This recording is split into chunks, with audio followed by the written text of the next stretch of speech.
not the leanness or bigness of a government that determines its output and its ultimate performance. We have had in the history of this country governments that are smaller, that have landed this country in bigger debt and bigger mess than governments that have had bigger, if you want, ministers.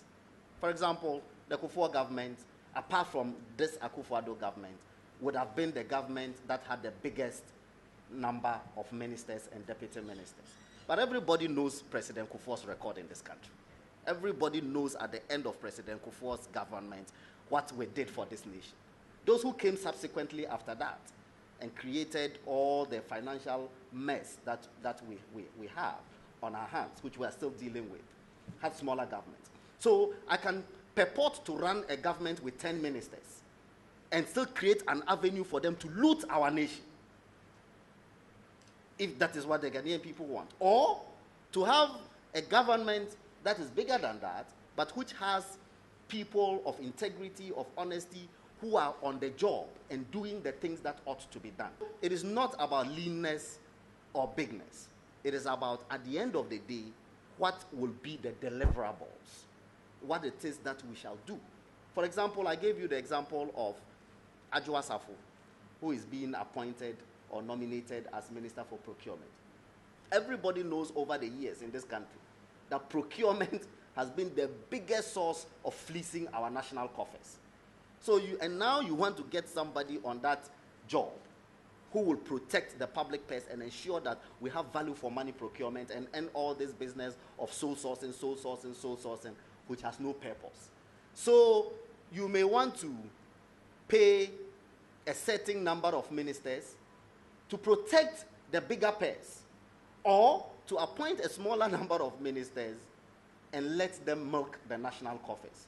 We have chosen the former, which is appoint such number of ministers as will create efficiency, productivity, and ensure value for money dealings in order to protect our country's public purse. That is the path that Akufo-Addo has chosen. And as I said, a leader is somebody who chooses the uncharted path. A leader who does out of the ordinary things that will seem at the initial stages to be unpopular, but at the end of the day delivers the results that makes the people excited. And this is the path. But of course, every other minister that you appoint, even if it is 1 cedi extra, it's an extra burden on the public purse. That's not the problem. But what we are saying is that it is what will bring efficiency, and it is what ultimately will help to protect the bigger money. Are you following me? I am not in the business of going back to history and recalling things and sounding too partisan. But really, if you have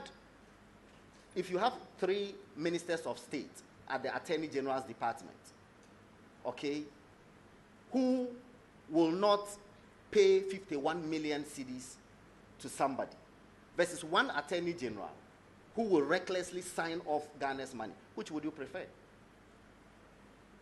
So I am saying that I will choose an Attorney General and 2 deputies who will scrutinize public contracts and scrutinize things and make sure that we are protecting the bigger money that we could lose, as opposed to 1 person who will sit there and carelessly sign off government's money. As I said, leadership is about choices.